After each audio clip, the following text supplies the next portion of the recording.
Line சாக்லேட்ஸ்ல பாதாம், dates, chocolate மூணும் இருக்கு. ருசிக்கு சாக்லேட், அயன் சத்துக்கு டேட்ஸ், புரோட்டீனுக்கு பாதாம். தாத்தா ரொம்ப டெலிஷியஸா இருக்கு. Lion choco dates.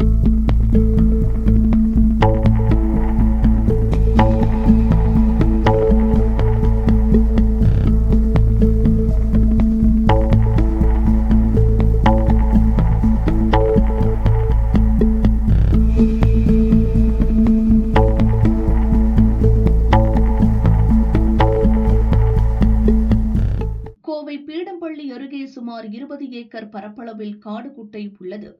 20 ஆண்டுகளுக்கு முன் நீர் நிரம்பி இருந்த காடு குட்டை அப்பகுதி விவசாயிகளின் நீர் ஆதாரமாக இருந்தது. காலநிலை மாற்றம், நீர்வழி பாதை அடைப்பு உள்ளிட்ட காரணங்களால் காடு குட்டை சுத்தமாக வறண்டது. இதனால் அப்பகுதியில் நிலத்தடி நீர்மட்டம் வெகுவாக குறைந்துவிட்டது. விவசாயிகள் மானாவாரி பயிர்கூட செய்ய முடியாத நிலை ஏற்பட்டது. காடு குட்டைக்கு நீர் கொண்டுவர அப்பகுதி மக்கள் பல்வேறு முயற்சிகள் மேற்கொண்டனர். அவர்களுக்கு ஒண்டிப்புதூர் கழிவுநீர் சுத்திகரிப்பு நிலையம் புதிய பாதையை திறந்துவிட்டுள்ளது. கோவை மாநகராட்சியால் இயக்கப்படும் ஒண்டிப்புதூர் கழிவுநீர் சுத்திகரிப்பு நிலைய நீரை நொய்யல் ஆற்றில் திறந்துவிட திட்டமிட்டிருந்தனர். ஆனால் காடு குட்டையில் நீர் இல்லாததால் சுத்திகரிப்பு செய்யப்பட்ட நீரை குழாய் மூலம் காடு குட்டையில் நிரப்ப திட்டம் தயாரானது. இதற்காக அரசுடன் அப்பகுதி விவசாயிகள் இணைந்து செயல்பட்டனர். சுமார் 4.5 கிலோமீட்டர் தொலைவில் உள்ள காடு குட்டைக்கு நீரை கொண்டு செல்ல குழாய் அமைக்கப்பட்டது. இதற்காக 60 HP குதிரை திறன் கொண்ட 2 மோட்டார்கள் பொருத்தப்பட்டு சோதனை ஓட்டம் நிறைவடைந்துள்ளது. இதையடுத்து சுத்திகரிக்கப்பட்ட நீரை காடு குட்டையில் நிரப்பும் திட்டம் விரைவில் துவங்க உள்ளது. மொத்தம் 5.5 கோடி ரூபாய் இந்த திட்டத்துக்காக செலவிடப்பட்டுள்ளது. சுத்திகரிக்கப்பட்ட நீரை காடு குட்டையில் நிரப்பும் போது அப்பகுதியின் நிலத்தடி நீர்மட்டம் உயரும். மேலும் விவசாயிகள் அந்த நீரை பயிர் செய்ய பயன்படுத்தவும் முடியும். பல ஆண்டுகளாக வறண்டு கிடந்த காடு குட்டை சுத்திகரிப்பு நிலைய நீரால் புதிய அத்தியாயத்தை துவங்க உள்ளதாக அப்பகுதி மக்கள் மகிழ்ச்சி தெரிவித்தனர். அது காடு குட்டைங்கிறது ஒரு ஹிஸ்டாரிக்கல் பிளேஸ். அது ஒரு தனிமை இதாக சொல்ல முடியாது. அங்கே அந்த வணிக பாதையில் அந்த காடு குட்டையில் முற்காலத்தில் ஒரு சத்திரம், கிணறு எல்லாமே இருந்திருக்குது. இப்பவும் அதனோட எல்லாமே இருக்குது. அந்த காடு குட்டையில் என்றைக்குமே தண்ணி தீராமல் இருந்தனால தான் அதுக்கு அந்த காடு குட்டைன்னு பேரே வந்திருக்குது. இந்த காடு குட்டைங்கிறது என்றைக்குமே தண்ணி தீராமல் ஒரு வணிகர்கள் வர்றதுக்கு, ஆடு மாடு குளிக்கிறதுக்கு எல்லாமே அந்த பயன்பாட்டில் இருந்திருக்குது. காடு குட்டை ஏறக்குறைய இப்போ ஒரு 30-40 வருஷமாக ஒரு ட்ரை பிளேஸில் இருக்குது. இதுக்கு முன்னாடி இங்கே எங்கே ஆடுக்கு மேய்ஞ்சாலுமே ஆடுகளுக்கு தண்ணிங்கிறப்ப அந்த இடத்துல கொண்டு போய் அந்த கால்நடைக்கெல்லாம் தண்ணி விடுறது, மற்ற எல்லாமே அந்த காடு குட்டையை தான் அவங்க அடிப்படை ஆதாரமாக வச்சு தான் இது பண்ணிகிட்டு இருந்தாங்க. இப்போ ஒரு 10-20 வருஷத்தில் ரொம்ப ரொம்ப சுருங்கி போயிடுது. அது பயன்பாடுங்கிறது நீர்வழிப்பாதை எல்லாமே அடைக்கப்பட்டுடுது. அதனால் இப்போ காடு குட்டைங்கிறதுக்கு எந்த பயனும் இல்லாமல் தான் இருந்திருக்கு இது வரைக்கும். இந்த காடு குட்டையில் நீர் இருந்துச்சுன்னா ஏறக்குறைய சுற்றி இருக்கிற ஒரு 20 மைல் சுற்றளவில் இருக்கிற கிராமங்கள் எல்லாமே இந்த காடு குட்டையில் பயன்படு கிராமங்கள் தான். இப்போ பயன்படு கிராமங்கள்லாம் சொல்லப்போனால் பட்டணம், பீடம்பள்ளி, நாய்க்கம்பாளையம், சின்ன கோயில், பெரிய கோயில், செட்டிப்பாளையம், அது எல்லாருடைய அந்த காடு குட்டையில் நீர், ஏன்னா அது ஒரு உயர்ந்த இடத்துல இருக்குது. அப்போ அந்த தாக்கம் இந்த கிராமம் எல்லாத்துக்குமே மிகச்சிறப்பாகவே இருந்திருக்குது. இது ஏறக்குறைய ஒரு 16 ஏக்கர் பரப்பளவில் இருக்குதுங்க. இந்த காடு குட்டை 20 ஏக்கர் இருந்துச்சு. அப்போ பின்னால் அந்த ஆக்கிரமிப்பு, அந்த ரோடு, சாலை வசதி அதையெல்லாம் இருக்கிறப்போ கொஞ்சம் ஆக்கிரமிச்சிட்டாங்க. இப்போ இருக்க ஒரு 16 ஏக்கர் அதனுடைய பரப்பளவு இருக்குது. இது முழுக்க முழுக்க எடுத்து அதாவது நீர் சுத்திகரிப்பு நிலையத்திலேருந்து வர தண்ணி எடுத்து இந்த குட்டை நப்பலா அப்படிங்கிற ஒரு கான்செப்டில் இது எடுத்தது.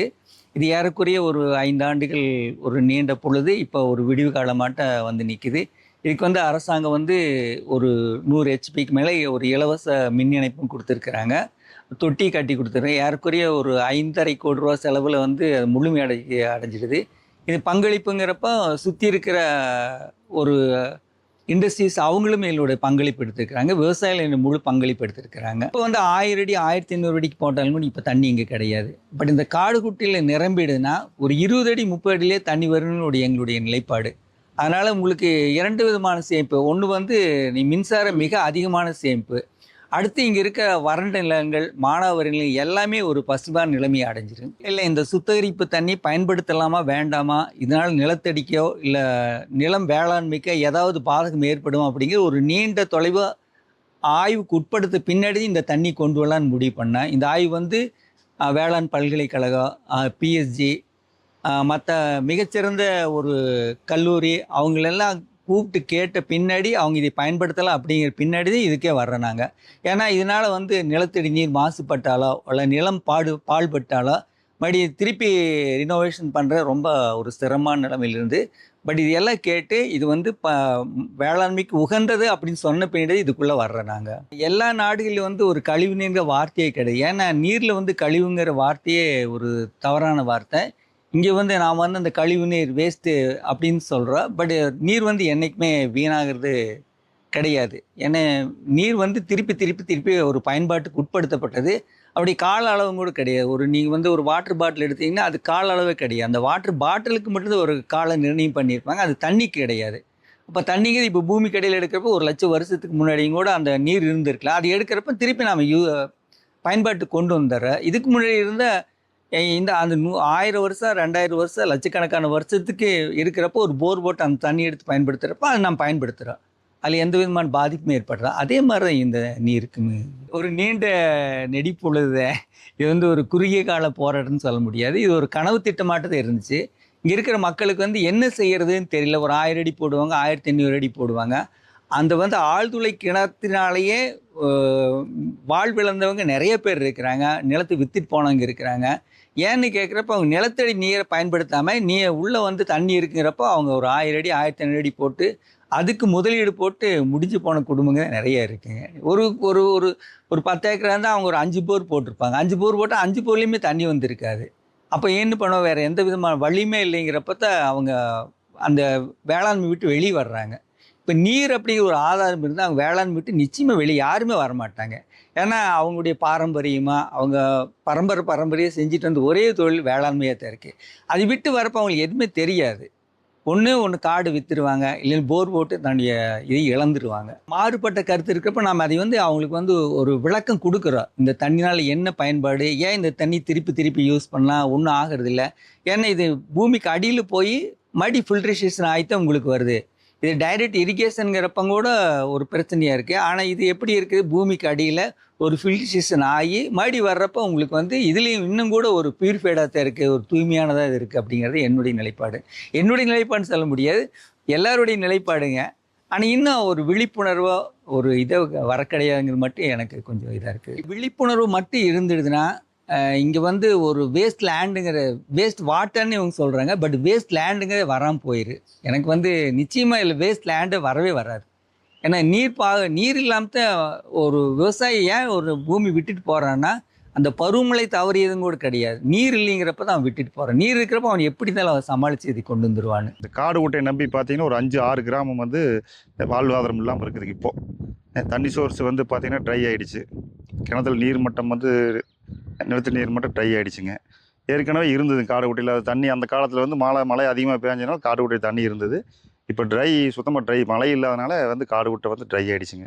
அதனால் இந்த 10-15 கிராமம் வந்து தண்ணி இல்லாமல் போர்வெல்லையோ இல்லை கிணத்துலையோ எதுவுமே தண்ணி சோர்ஸ் இல்லாமல் போச்சுங்க. நிலத்தடி நீர் மட்டம் வந்து இல்லை. இப்போது மேக்சிமம் இங்கே எல்லா தோட்டப்பயிர் வந்து காய்கறி, தக்காளி எல்லாம் இதை பயிரிட்டு இருக்கிறாங்க. தென்னையும் இருக்குதுங்க. இருந்தாலும் அந்த அதிகமாக மார்க்கெட்டு போகிறது எது அதிகமாக அதை இங்கே அதிக விவசாயிகள் வந்து பண்ணிகிட்டு இருக்கிறாங்க. நாங்கள்லாம் சேர்ந்து அதில் காய்கறி, தக்காளி, வெண்டை, கத்திரி இது மாதிரி போடுவோம். தென்னையும் இருக்குதுங்க. அப்புறம் பார்த்திங்கன்னா கால்நடைகளும் இருக்குது. அதுக்கு வந்து தீவனத்துக்கு பார்த்திங்கன்னா தட்டு, சோளம் எல்லாம் போடுவோங்க. முதல் பிடிச்சி இருந்துட்டு இருக்குது. காடு குட்டையை சோழிச்சாச்சுன்னா ஏன்னா இறக்குங்க. அதை அடுத்த கிராமமெல்லாம் பார்த்திங்கன்னா லைனாக உங்களுக்கு இறக்கமாக தான் இருக்குது. அதை இது வந்து நல்லா மேலே ஹைட்டில் இருக்குதுங்க. இது கொஞ்சம் இறக்கம் இருக்கா, தண்ணி சோர்ஸு அப்படியே ட்ரைனேஜ் ஆகி வந்துட்டுருக்குங்க. காடு குட்டில் தண்ணி இல்லாமல் போய் 20 ஆண்டு 22 ஆண்டு இருக்குங்க. நான் இது வரைக்கும் எல்லா கவர்மெண்ட்டுக்கிட்ட சொல்லி எல்லா கவர்மெண்ட் சப்போர்ட் பண்ணாங்க. இப்போ கடைசியாக வந்து பார்த்தீங்கன்னா விவசாயிகிட்ட தான் நாங்கள் வந்து எல்லாருமே போட்டு நாங்களே ஃபண்டு போட்டு கடைசி கட்டத்துக்கு பண்ணி கொடுத்தாங்க. விவசாயிகளுக்கு வந்து கவர்மெண்ட் வந்து ஒருத்தர் பிளான்ட் போட்டு கொடுத்தாங்க. அதில் பெரிய பாராட்டோடுங்க. 2வது கவர்மெண்ட் வந்து பார்த்திங்கன்னா ஈபிக்கு ஃப்ரீ பண்ணி கொடுத்தாங்க. மற்றபடி கண்டினியூஸாக ஆற்றுலையும் தண்ணி நொய்யிலையும் தண்ணி வராதனால எங்களுக்கு வந்து இப்போது நாங்களாக வந்து அந்த சின்ன வேலைங்க, அதாவது மோட்ரு ரெடி பண்ணுறது, இந்த பைப் ஜாயிண்டிங்கு, அதுக்கெல்லாம் நாங்களே வந்து விவசாயிகளை சேர்ந்து வசூல் பண்ணி போட்டு நாங்கள் ரெடி பண்ணிட்டு இருக்கிறோங்க. இப்போ சமீபத்தில் வந்து பார்த்திங்கன்னா மோட்ரு பராமரிப்பு செலவு வந்து நாங்கள் ஏற்றுட்டுங்க. விவசாயிகள்லாம் ஃபண்டு ரெடி பண்ணிங்க. நாங்கள் எல்லா இருக்கிற விவசாயிகிட்டலாம் 4-5 கிராம விவசாயிகளை சேர்ந்துங்க எங்களால் என்ன முடியுமோ ஒவ்வொரு நாள் என்ன முடியுமோ வசூல் பண்ணி கொடுத்துட்டு இருக்குதுங்க. கொடுத்துட்டு அப்புறம் ரெடி பண்ணியாச்சுங்க. ரெடி பண்ணிவிட்டு தண்ணி இங்கே வர சோர்ஸ் இன்னும் 2 நாள் 1 நாள் வந்துருங்கிறாங்க. ஆனால் அதனால தான் இப்போ என்னென்னா நொய்யல்லி தண்ணி வராதனால எங்களுக்கு சுத்தமாக தண்ணி சோர்ஸ் இல்லைங்க. போரோ சப்போ கிணறு எதுவுமே தண்ணி கிடையாது. குடிநீருக்கு கூட தண்ணி எல்லா பஞ்சாயத்து கொஞ்சம் ரொம்ப ஷார்ட்டேஜுங்க.